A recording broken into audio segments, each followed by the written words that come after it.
सावत्र बरं का आता सुरुवात झाली आपण आता वळवळ चालणार नाही. यावं लागतं का असा माझा प्रश्न होता. तुम्ही मला उत्तर दिले जन्माला यावं लागतं. मग माझा तुम्हाला लगेच दुसरा प्रश्न आहे, जावं लागतं का? तर तुमचं उत्तर आहे मला जावं लागतं. म्हणजे प्रश्न असा झाला यावंही लागतं. प्रश्न पुरावा आहे का तुमच्याकडं? ज्ञानेश्वरीचा दुसरा अध्याय उपजते नासे नासने पुनर्पिढीशे. अजून काही परत नाही का? 15वा अध्याय आगाऊ उपजणे आणि निमणे म्हणजे येणे आणि जाणे. जाणे म्हणजे यावंही लागतं जावं लागतं. किचकटे बरं का बाई. आता मग एकाने विचारलं यावंच का लागतं? जावं लागतं म्हणून. मग एक म्हणलं जायचंच कशाला? यावं लागतं म्हणून. मग एकाने शंका घेतली मी येणारच नाही, यावंच लागलं. एक म्हणलं मी जाणारच नाही, जावं लागेल. आता नाही किचकट मुद्दा राहिला, यावंही लागेल आणि जावंही लागेल. मग एकाने प्रश्न विचारला येणंही निश्चित आहे आणि जा. आणि मोठी माणसं डोक्यात कमी असतात. अहो त्यांच्याकडे डोकं नसतं म्हणून तर पैसे असतात. तुम्ही बघितले तुम्हाला डोकं नसतं पाहिजे. रावणानं विचारलं तिला माझा जावाई कोण असेल, तर सत्रीनं काही विचारच केला नाही. तिला सपोर्ट केलं आणि एक पोरग ग्राउंड घर झाडीत होतं अंगण. ती रेवत ते भंग्याचं जे मुलगा आहे ना ते संडास साफ करते ना ते तुला जावाई होणं. रावण बी काढला. रावण म्हणलं माझी मुलगी भंग्याच्या मुलाला रावणाची शक्यच नाही. रावणानं काही 2-4 कार्यकर्त्याला बोलवलं. अशा लोकांचं कार्यकर्ते तयारच असतात. लगेच 2-4 लोक बोलवले बिनकामाची.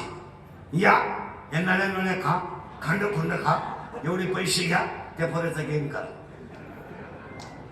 कारण समाज हिताची कामं करताना काही गोष्टी टोकाच्या कराव्या लागतात.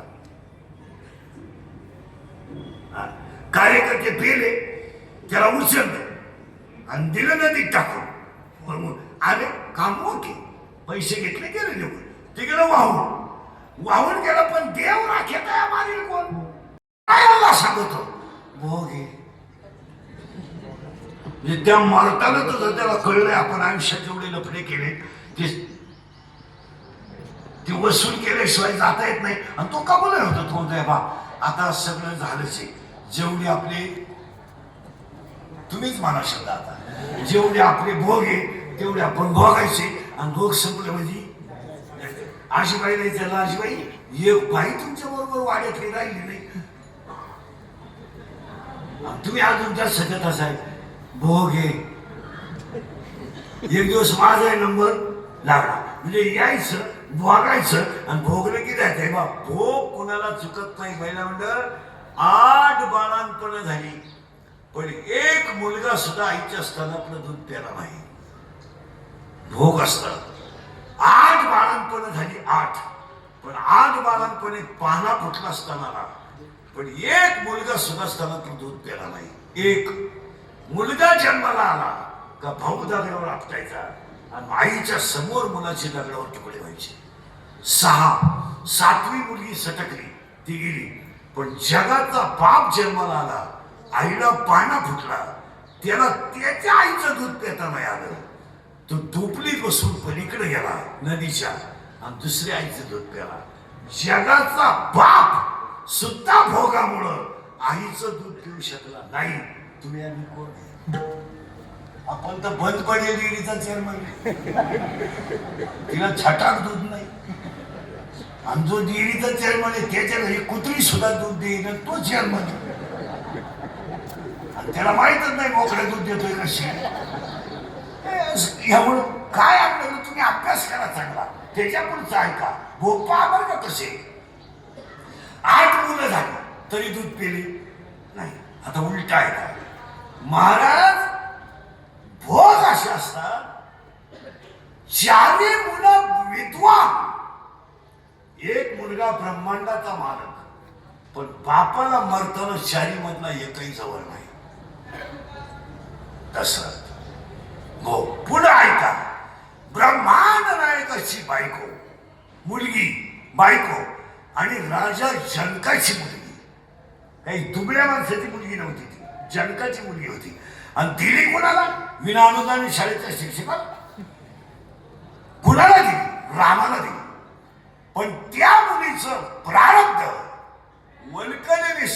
वनवासाला गेली, गवता झाडावर झोपली, मरात रावणानं पळून गेली, गरोदर राहिली, नवऱ्याने सोडली, रामाने सोडून दिली सीता, झोपडीत नदीच्या कडेला राहिली, बाळांत झाली आणि स्वतः पुढची मुलं नवऱ्याबरोबर युद्ध करायला येताना स्वतःच्या आईला पाहिजे.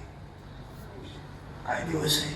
आणि आजा कोपऱ्यात बसला आणि आजा पाहतोय, अरे माझे नातू माझ्या जावयाबरोबर युद्धाला निघाले. आणि पाहिला सासरा आहे राजा जनक स्वतः पाहतो का लव आणि अंकुश दोन्ही पोरं रामाशी लढायला चालली बापाबरोबर. आता उलट पहा किती अवघड गणित आहे. पोरं आहेत रामाशी, लढायला चाललीत रामाबरोबर, राम म्हणजे बापाबरोबर मुलं लढायला चालली आणि आजा पाहतोय. आता त्या आजाचे कोण येते? नातू. आणि जिने झोपडीत मोठे केले तिचे कोण येते? मुलं. मग स्वतःची मुलं ते झुंज नव्हते देत, ते गरिबाचा तळतळाट भोगीत होते.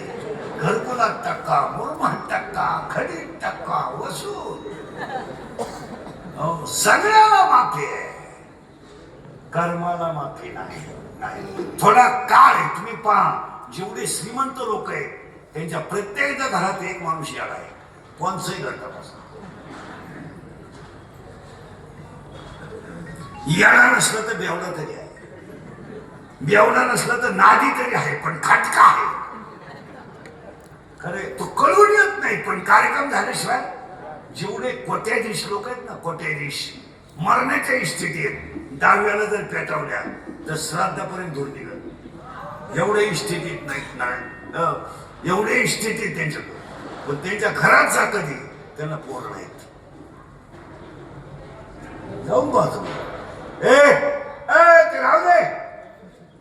एखाद्याचा संसार बर्बाद करू शकता, एखाद्याचे जीवन बर्बाद करू शकता, एखाद्याचा खून करून दुपारी सुटून येऊ शकता, पण तुम्ही तिघांचं काहीच करू शकत नाही.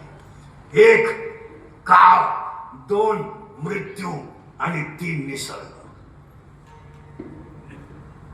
काय करू शकता बोला? तुमच्या मुलीचं लग्न 6:35 आहे आणि तुमच्या बापाला यम न्यायला 6:30 येणार आहे. एक 5 कोटीचा चेक लिहे आणि यमाला 5 मिनिटं थांबव.